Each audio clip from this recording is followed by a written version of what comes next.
Me acompaña aquí en la línea telefónica Julio Schilling. Julio, bienvenido. ¿Cómo estás? Pero más bien, Jorge, gracias a Dios, un placer siempre estar contigo. Gracias, Julio. Igualmente, también un placer contar contigo aquí en la estación. Hay una noticia que hay que darla. Yo sé que preocupa, por lo menos a la gente de Maine, preocupa.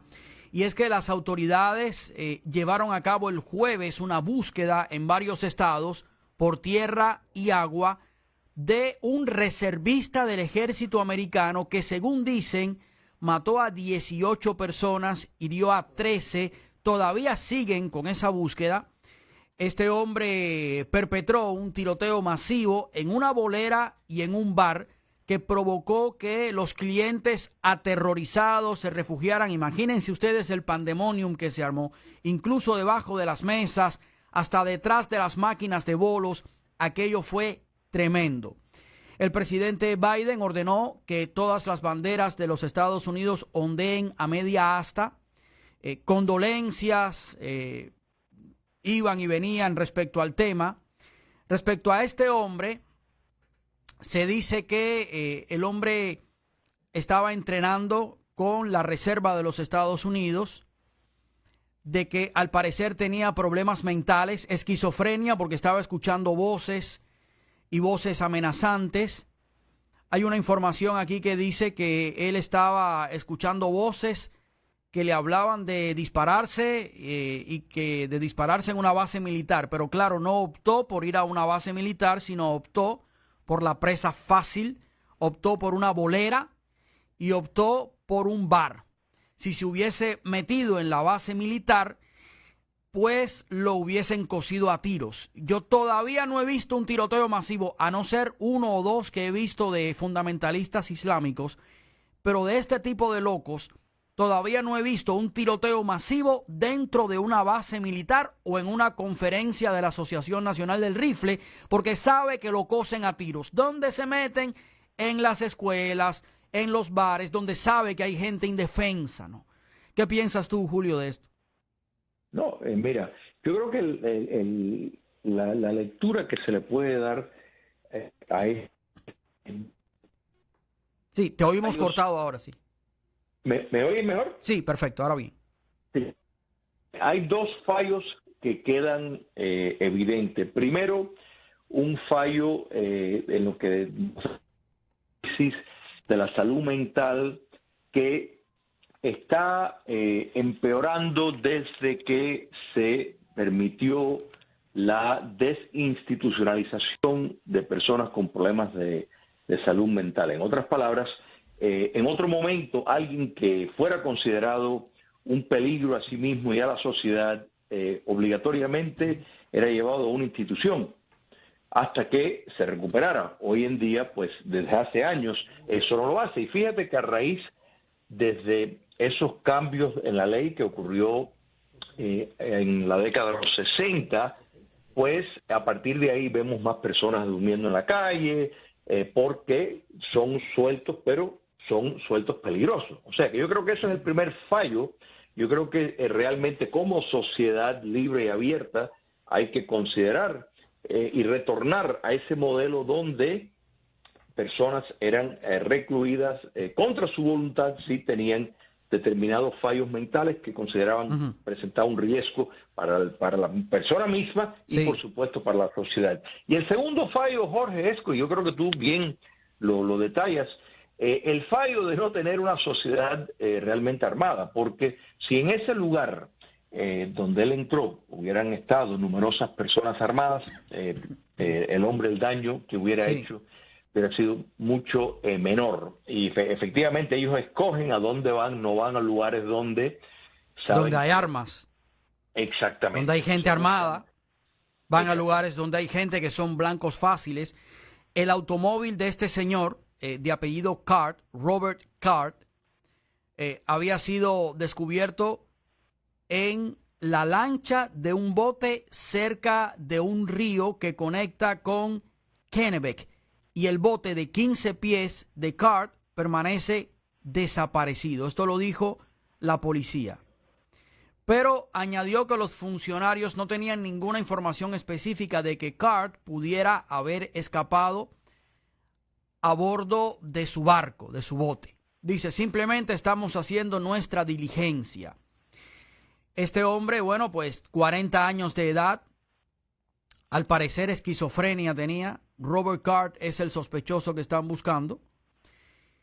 Se teme que haya huido a Canadá, pero dicen las autoridades que todavía no hay nada en fijo respecto a eso. Canadá ya también ha activado las alarmas. El hombre estaba entrenando con el 3er Batallón de la Reserva del Ejército en el Batallón 304 del Regimiento de Infantería en West Point, en New York, cuando los comandantes se preocuparon por él. La policía estatal llevó a Card al Hospital Comunitario del Ejército Keller, al Hospital Comunitario del Ejército, ¿no?, en West Point para su evaluación.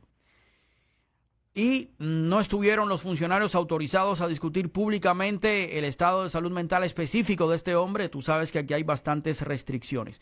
El punto es que todavía sigue la cacería de este señor Robert Card, que ha traído todo un desastre. Bueno, pues ya tenemos speaker de la Cámara desde el día de ayer. Por cierto, en informaciones de las actividades de Mike Johnson, que es el nuevo speaker, representante por Luisiana, la Casa Blanca invitó al recién elegido presidente de la Cámara de Representantes a asistir a una sesión informativa bipartidista. Esto fue en el día de hoy, sobre la solicitud de presupuesto suplementario del presidente Joe Biden. Esto lo dijo la secretaria de prensa Karine Jean-Pierre. Dijo, el speaker está aquí y participó en la sesión informativa. Como más información acerca de este hombre, de Mike Johnson y sus actividades, la Cámara se reunió en el día de hoy con mucha actividad porque quieren recuperar el tiempo perdido durante las semanas estas, 3 semanas sin actividades, semanas donde todo estuvo detenido, desde que Kevin McCarthy fue quitado como speaker de la Cámara, como presidente de la Cámara de Representantes. ¿Qué te parece a ti este nombramiento de Mike Johnson? ¿Estás contento con Mike Johnson o todavía no te parece alguien que pudiera ser un digno speaker de la Cámara? Me parece uno de los mejores tesoros escondidos que tenía el Partido Republicano. O sea, Mike Johnson, que entró en el Congreso en el 2016, o sea, es un producto neto de esa ola que trajo Donald Trump. Me parece una persona excepcional. Es un abogado constitucionalista, un hombre muy inteligente, muy articulado, y ha argumentado y argumentado correctamente cuando las elecciones del 2020, por eso la izquierda lo odia, contra precisamente el peligro que presentó las votaciones en varios estados y dobles boletas electorales, o sea, donde estaban los que los demócratas querían meter a la fuerza, elegidos por el gobernador, elegidos por juntas de electores, y la otra por el cuerpo correspondiente, que es las legislaturas estatales. Entonces, él estaba argumentando muy favorablemente, muy persuasivo. El 6 de enero destruyó ese argumento, pero la izquierda lo detesta por muchas razones, o sea, está en contra de adaptaciones del marxismo, de ideología de género. Del cambio climático. Del cambio climático, que es otra farsa socialista, o sea, que el clima cambia, pero no es por el hombre. O sea, esa es la realidad, porque siempre te queda, sí, el clima ha cambiado. O sea, antes de haber automóviles, antes de haber humanos, ya estaba cambiando la Tierra. Entonces, por favor, dejémonos de este intento para destruir sociedades abiertas y la soberanía de naciones y el sistema capitalista competitivo, que eso es lo que es. Entonces él está correctamente en todo. Es un hombre religioso, un hombre de fe, un hombre que lo profesa públicamente, y eso, Jorge, es muy importante, eso lo hemos hablado. Pienso que tú coincides en Sí. este análisis. No puede haber una sociedad libre, abierta y democrática sin una base moral como la que te provee la religión, particularmente con valores judeo-cristianos. La democracia surge de eso, los derechos naturales. Tiene que haber ese armazón moral, y Mike Johnson abraza toda esa idea. Entonces, Sí. por supuesto, los enemigos que tiene son... mira, Reagan, te voy a decir una anécdota bien rápida. Ronald Reagan una vez haciendo una parada en España, pues cada vez que él iba a Europa protestaban contra él y él miró para afuera y le dijo a la persona que estaba al lado, le dijo, algo tenemos que estar haciendo bien, mira quiénes están protestando. Claro, es cierto. Creo que esto es muy importante destacar en esto, así que estoy contentísimo con la elección de Mike Johnson y yo creo que el Congreso y la Cámara Baja está en muy, muy buenas manos. Fue una decisión, al fin el partido se unió y está a la altura y me parece la persona más paradigmática que hace falta para representar al partido republicano. Es un cristiano evangélico que no pide disculpas por ser conservador. Dijo que la orar, era la respuesta adecuada de la Cámara, y lo dijo respecto a este tiroteo que hubo en Maine. Dice, tenemos mucha esperanza y oración. La oración es apropiada en un momento como este para que el mal pueda terminar y la violencia sin sentido pueda cesar. No aceptó preguntas, sobre todo referentes a si el Congreso iba a aprobar o no una legislación sobre las armas de fuego. Al parecer él no lo tiene dentro de sus prioridades. Dice que hay asuntos mucho más importantes que tiene que resolver la Cámara de Representantes. Cuando regresemos vamos a hablar de muchísimos temas. 900 soldados americanos para el Medio Oriente. Israel ataca a comandante de Hamas. Hay estudiantes judíos que tuvieron que quedarse encerrados en la biblioteca en New York porque había protestantes pro-Palestina que estaban golpeando las puertas y gritando Palestina libre. Todo eso se los cuento al regreso. Quédese conmigo. Me dice Orlando Trujillo, que está aquí en los estudios ya, el mimado de las multitudes, me dice, años 90, eso fue ayer. Bueno, sí, es cierto, es verdad que casi que fue ayer, ¿no? Imagínate, casi, ¿qué? 20, 30 años han pasado de eso. Bueno, eso no es nada. Eso no es nada. Gardel decía que eso... 20 años no es nada. No era nada. No es nada. Ahora, cuando yo estaba preso, la gente decía sí porque lo pasó borracho. Pero que se hubiera pasado aquí para que tú veas. Imagínate tú. Bueno. No, sí, las condenas y la cárcel en Cuba. En Cuba y en cualquier lado, la cárcel es espantosa. Yo sé, pero en Cuba, a los presos políticos cubanos, los abusos, las golpizas constantes, la presión psicológica, el hambre, o sea, es diferente. Hay presos políticos en otros países que la han pasado un poquito mejor, ¿no? En la mayor parte de sus temporadas cuando han estado presos, ¿no? Por ejemplo, la última etapa de Mandela fue una etapa suave, bastante suave. Fidel Castro la pasó haciendo espagueti en su cocina propia, dando entrevistas de prensa a periodistas que lo visitaban. Es cierto. Y le escribía a la hermana diciendo, hoy comí langosta que preparé, enchilada. Sí, y encargando artículos lujosos también en la cárcel y bueno, en fin. Me acompaña para conversar sobre actualidad americana, noticias, geopolítica, Julio Schilling, quien es autor, politólogo, y bueno, está aquí con nosotros. Julio, alrededor de 900 soldados americanos adicionales se dirigen al Medio Oriente, o acaban de llegar al Medio Oriente según Newsmax, para reforzar las defensas aéreas y proteger al personal americano en medio de un aumento de los ataques en la región por parte de grupos que son proxies, que están afiliados a Irán, y esto lo dijo el Pentágono en el día de hoy. Mientras aumentan las tensiones por la guerra entre Israel y Hamas, las tropas americanas han sido atacadas al menos 12 veces en Irak y 4 veces en Siria durante la semana pasada, y esto lo dijo el portavoz del Pentágono, el general de brigada Patrick Ryder, en una rueda de prensa. Ryder dijo que las fuerzas americanas fueron atacadas más temprano hoy en Irak, pero que el ataque fracasó. Aquí Oye, tal vez... déjame decirte algo que me preocupa, pero mucho, entre todo lo que Erdogan ha hablado, Sí. todo lo que ha dicho, ahora mandó un portaaviones a la región. Sí, la incursión de Turquía y el hecho de que Turquía esté tomando partido por los palestinos es muy preocupante, ¿no? Ahora mismo Y acaba de también- mandar un portaaviones allí. Y también cómo Turquía, siendo miembro de la OTAN, se haya desalineado, si es que cabe el término, de tal vez lo que pueda decir la OTAN Lo que pueda, porque hasta ahora no ha dicho nada. Palestina. Sí, hasta ahora no ha dicho nada. Se supone que vaya a estar a favor de Israel, pero lo que pueda decir la OTAN y descartarse abiertamente a favor de Palestina. Julio, aquí en este tema de Irán, de los ataques a bases estadounidenses y del envío de 900 soldados adicionales al Medio Oriente, hay tal vez dos líneas de pensamiento que pudieran abordarse. Primero, ¿cómo es posible que estén atacando estas bases americanas tantas veces? ¿Por qué Estados Unidos no hace algo concreto? La administración Biden, hasta donde yo sé, no ha admitido el financiamiento y el asesoramiento y la planeación o el planeamiento de Irán con lo que pasó en Israel por parte de Hamás.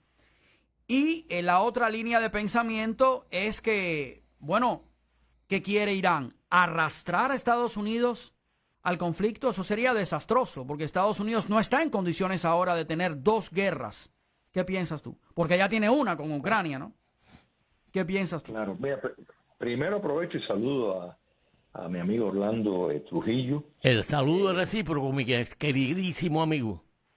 Cómo no, un fuerte abrazo. Mira, las guerras, uno siempre recoge una fecha y dice, mira, tal fecha empezó la guerra civil o tal fecha empezó la Segunda Guerra Mundial o la Primera Guerra Mundial, la que quieras. Sin embargo, si miramos la historia, realmente era parte de un proceso que iba encaminando hacia esa guerra que uno, pues, leyendo la historia claramente puede ver. Y acá vemos cómo hay una actitud extraordinaria de parte del Estado Islámico de Irán a cambio, o sea, desde que está el régimen de Biden en el poder, que es una extensión del régimen de Obama, y Irán pues ha proliferado. Recordemos, por ejemplo, cómo bajo el gobierno del presidente Trump ajusticiaron a Soleimani y no pasó absolutamente nada. Irán no hizo absolutamente nada. Y mira que los críticos y la izquierda pues dijo, ahora van a ver cómo Irán se va a molestar. Y no hizo absolutamente nada. Entonces, esto nos deja ver cómo el mundo se mueve en la realidad y no como algunos quisieran que se moviera. Entonces, es increíble que Irán está facilitando ataques a bases estadounidenses y a la misma vez entran oficiales del gobierno de Irán a los Estados Unidos, son permitidos a andar sin ningún problema y, como tú bien mencionaste, todavía no han llamado las cosas por su nombre. O sea, vemos cómo están escogiendo así para no ofender a Irán, y eso es completamente errada. O sea, deberían de expulsar inmediatamente al embajador de Irán, incluyendo a la delegación de las Naciones Unidas, para que no puedan encabezar el Consejo de Derechos Humanos, que es una cosa absurda que esté Irán en eso.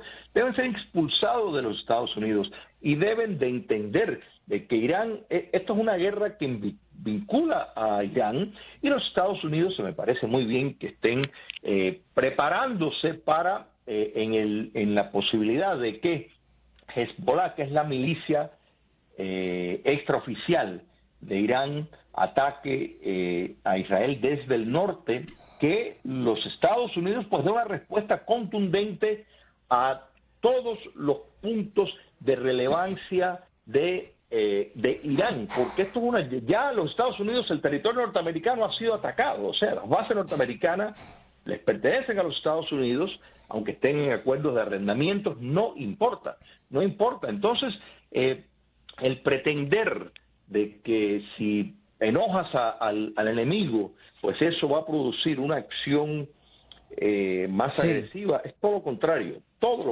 Yo creo que realmente la respuesta del actual presidente Biden ha alimentado la agresividad del islamismo. Yo creo que eso es una grave amenaza, porque si no determinan bien claro el enemigo, los objetivos del enemigo, estamos en una conexión muy peligrosa. Yo creo que también se debe de aprovechar e identificar a la izquierda radical la izquierda que abraza conceptos marxistas de que son enemigos de los Estados Unidos, son enemigos de Israel y están en una alianza con el islamismo. Yo creo que eso hay que reconocerlo. Yo creo que sí, todo lo que estamos viendo a través de las universidades en los Estados Unidos, en Europa, y en las ciudades, todos estos motines, todas estas actividades totalmente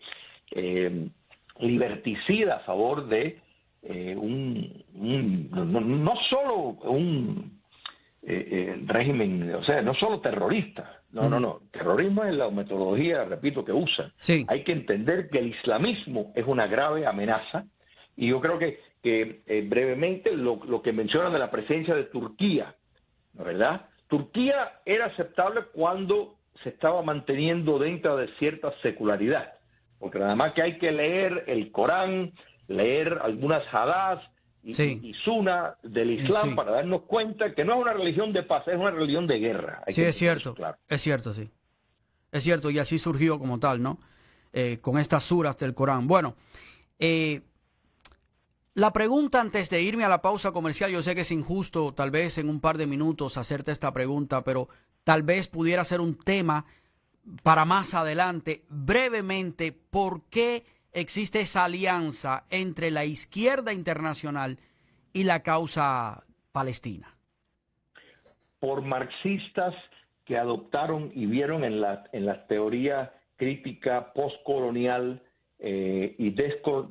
para el proceso de descolonización, que fueron totalmente marxistas, pensadores como Frantz Fanon, Edward Said, pues son marxistas que se convirtieron en un apologismo y falseaban una narrativa de victimización, aplicando teorías que realmente son infundadas, pero son marxistas, como el postcolonialismo, y eso es lo que vemos. El caso de Palestina ha sido un caso abanderado de la izquierda radical desde siempre.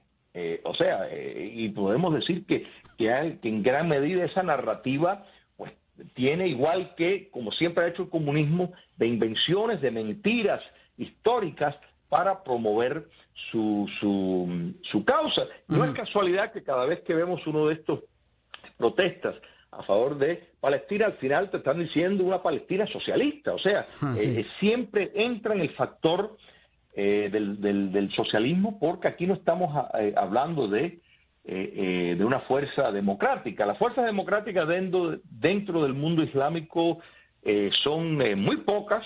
Hay que alimentarlas, hay que buscar incluso alianzas con gobiernos que están más amenos a por lo menos tener un orden, como es el gobierno de Egipto de al-Sisi, que no es democrático, pero al menos combate el islamismo radical. Yo creo que eso hay que empezar por ahí y entender de que hay que tener mucho cuidado, y sobre todo a la inmigración que está entrando, que está envenenando a países de Europa. Hoy en día vemos que es un polvorín esperando a explotar en cualquier momento. Yo creo que eso es lo que el Occidente tiene que a moverse, y tal vez esto sirva para un despertar dentro del Occidente, del grave peligro de dejar culturas que no se asimilan, sino vienen a implantar una visión totalmente ajena a sociedades abiertas y libres. Mira, tú tienes ahí un punto y tengo que irme a la pausa. El islamismo no es compatible con la democracia que se vive y se quiere vivir en Occidente.